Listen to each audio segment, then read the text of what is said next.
Up. That's mine. I heard you were clipped in. Is it? Yeah. Oh, mine's in my bag. Oh, funny. Sorry about that. How's everyone? Do you sleep?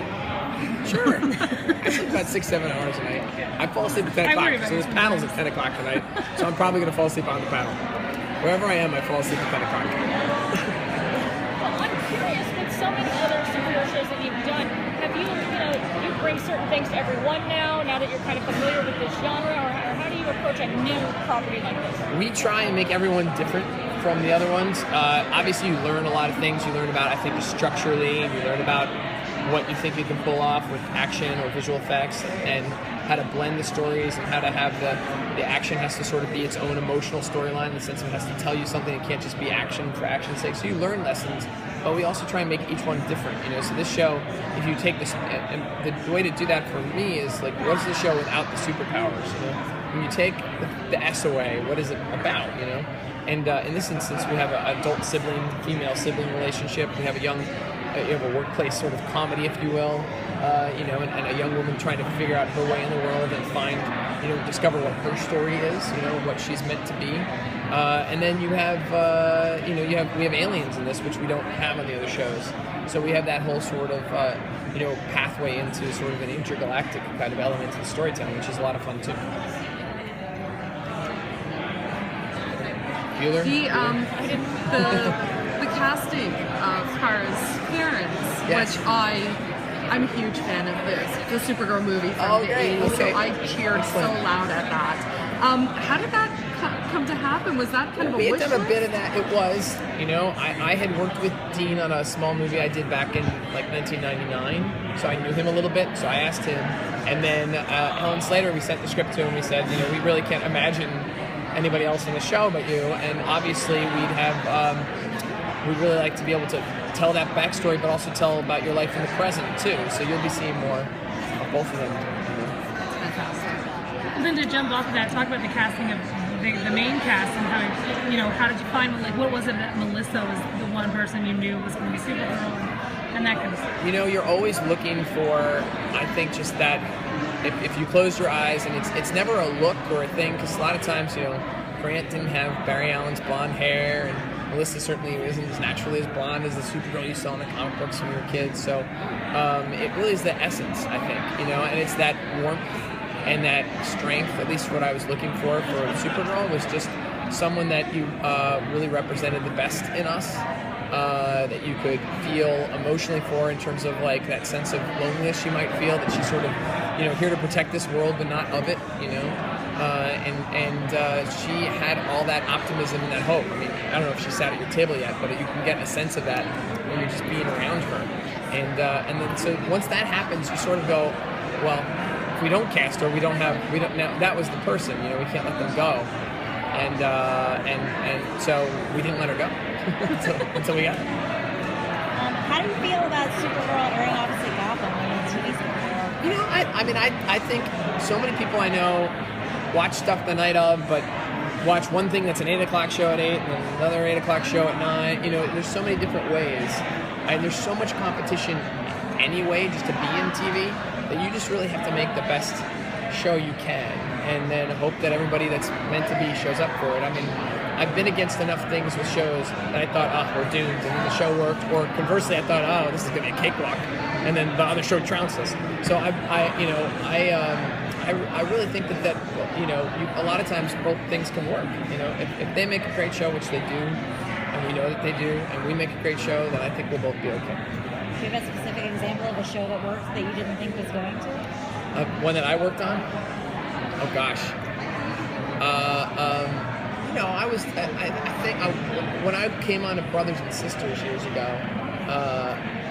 I thought I was going to, but a lot of people around me were like, "Why are you going on that show?" They're having trouble behind the scenes and all this stuff. But I watched part of the pilot, which we were reshooting, and there was an incredible relationship between Calista Flockhart and Sally Field, and I thought that was a TV show, and it found an audience. And a lot of people thought it would be gone in a couple episodes, and it wasn't. This is a bit more of a general question, but with all the superhero shows, all the superhero and comics related shows that are already out, and all the ones that are currently coming out, is there ever a fear that there might be an oversaturation of the medium, like there might be too much of this just in general on TV? I think because TV is because there's been so many different types of genres in television, that whether it's law shows or cop shows, or there was so many at the same time, or remember when this little like reality came along and everyone's like, oh, there's too many reality shows, those will go away, and they're still going. Anyway, so I think if you make a good show for what it is, I think it's just I grew up watching shows in the 70s and 80s, and there were so many great action adventure shows, and I really think of these things. Yeah, they'll have superheroes in them, but they're action adventure shows, and they've got drama and they've got relationships, but it's supposed to be a fun ride. If you do that, I think your audience, if you're lucky enough to find that. Can you talk about the casting of some of the other characters that? Sure. Just sort of across the board, like how that came about? McCod came in. Hey, thank you. Do you want it? And so McCod came in, and he, we knew we were going to have a James Olsen on the show, and that it was going to be, whenever you're doing an iconic character, you're looking for, again, what's the essence of that character, and you knew, okay, this guy's the best friend of the most powerful man in the world. He's got to be, in a way, how can he represent Superman on our show, And McCod had that essence of James Olsen or Jimmy Olsen. You imagine in a couple of years I could see Jimmy Olsen growing up to be that guy, So that was exciting. I think with Kyler, with Alex, we were looking for, again, someone who, if we didn't have Supergirl in the show, could have her own show, and could hold her own opposite this iconic character. We invented this character of Alex. She's not in the comic books. And so, you needed to I think, create someone and then cast someone that is interesting on a lot of different levels. And she has all of that, and she could have her own, she could be her own center of her own universe. And so that's exciting too. David Harewood was also great as Hank Henshaw. I think, just do you imagine, you have to be the boss of Supergirl. You need someone who's stern and intimidating, and he has those qualities, but lots of fun surprises. Callista, I worked with on Brothers and Sisters. When we were writing Cat, we actually said, her name came up, and which doesn't always happen to me. I don't think about actors usually until we finish the script. And so I sat down with her right after we finished the script, and I brought it to her, met her at a coffee shop, and just said, please do this show. I know you have lots of other things you could be doing. And Jeremy Jordan, I've been a big fan of off-Broadway, and was really excited to have him in as the character of Wynn. So anyway, that's sort of the He had nice things to say about you too. Oh, that's great. So with Hank Henshaw, Winslow, it seems like in addition to all these Kryptonian criminals, you're also inserting these characters that become criminals in the comics. So, what can you talk a little bit about that? Can you give us any hints about what may develop? I think the way we always like to do it is I see all these shows as even though it's the origin of Supergirl, it's also an origin story for all these other characters. So even though we know in the comic books, oh, they become this person or they become this person, hopefully, we have all sorts of, it could take a year, it could take 6 years, it could take 15 years to get the character to that place. And so you're watching all these characters at a different moment in their lifespan. And so I think what's fun about that is the show then operates on two different levels. So the people that know the comic books, know the characters, they can appreciate it. I'm like, oh, I know who that guy becomes, or I know who that girl becomes. And then, it's the same thing, but for someone who doesn't, it's just as the character, as the character is. So it's a nice extra layer, I think, you can add to the shows. Can you tell us anything about some of the villains that we might see this season? You will see, I think, I decided that what I'm allowed to say is that, you will see some Superman villains, which I think is interesting.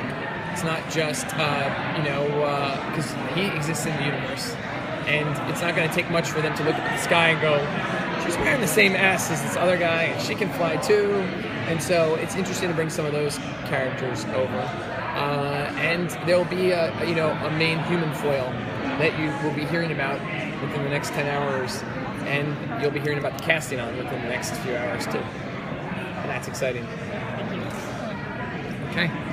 Anything else? Is there a way to explain why Superman doesn't show up when he might be needed, like a ship to We do an episode about that, actually.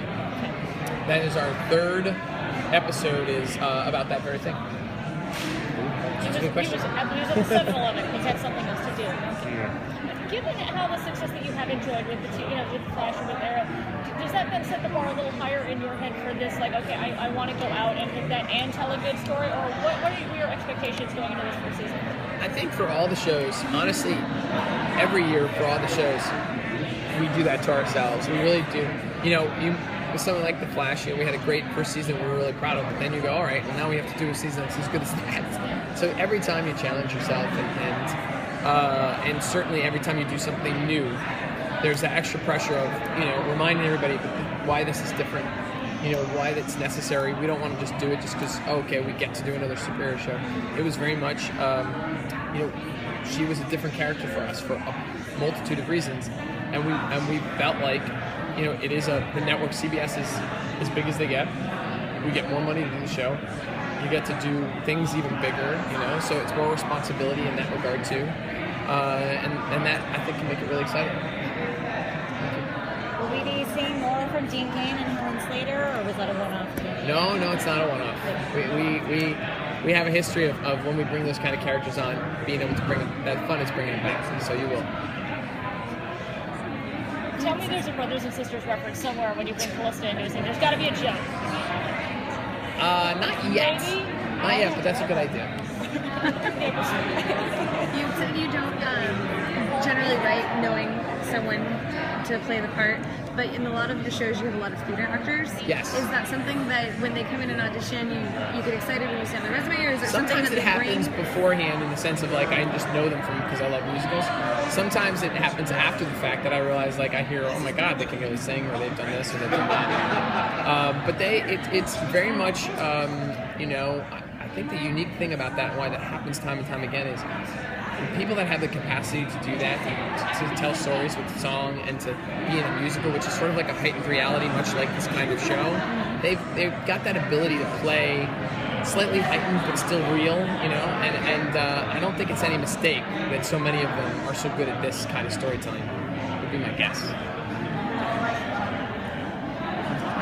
I thought that the special effects in the pilot looked incredible. Great. And I just kind of had a question about whether or not you're going to be able to be so expansive. Yes, we have to be. Yeah. We have to be. We have the same company that does our Flash visual effects, that will do our Legends visual effects. They started with us, they started with me on Political Animals, actually, and a couple of other smaller shows. And Tomorrow People, we had done a show called Tomorrow People with them. And we just developed a real working, just a shorthand that we were able to bring to some of these other shows. And there's really, I'm not sure we would have been able to do a Flash show if some of that technology hadn't sort of caught up. But if we don't deliver on the promise of the pilot every week, and so we challenge ourselves and we pull our hair out and we're like, how are we going to do this? It costs too much, And then inevitably you figure out okay, that's what we can pull off. And so no, we're definitely going to hopefully exceed the pilot as we go on. Are you able to do more with the CBS budget than the CW budget? We are given more money, so it is bigger in that way.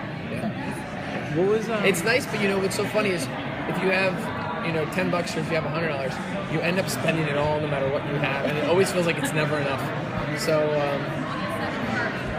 What was the reaction on your side with the leak of the pilot and the reaction that you guys had to fan response to it? I always get more nervous about that stuff than other people do. I mean, I obviously I wish people would wait to watch something on air, but I'm also enthusiastic by their enthusiasm that they're actually excited enough that that's what they're going to. But people who know more than I do say, oh, that's a drop in the ratings bucket. So as long as all those people, as long as the majority of them had a good experience. And so, but in terms of everyone's reaction to the pilot, you go through that all year long, because people are always catching up and discovering the show, and that's why you try. That's why every decision you make when you're making the pilot counts. So, because you have to all year, you'll hear from. I mean, people are great fans. If they like something, they're honest fans. If they don't, and you'll hear from them if something they don't like something. So we try and make the best show we can, and then just deal with the reactions they call us. There was a really great scene in the pilot, because I did check it out, but it was Cat Grant's monologue on, it's fun. Supergirl, it's a girl, I'm a girl, you're a girl. Yeah. So I was wondering if you could talk about that, because it seems like you're really confronting this perception head on, because there are always going to be those archaic fans who are like, well, it's a girl. I didn't want to get any pressure along the way to change the title. The name of the comic book is Supergirl, and I go to this, and I don't think I don't want to blame studios or networks or anybody else, but they always say that, like, is it going to play too young? It's called Supergirl, and it's a fair question, but I wouldn't do a show and then rename Batman, you wouldn't, so it was important to me to say that, and so it was sort of important, I think, to sort of justify in the text of the script, like why that title still works for this show and this character.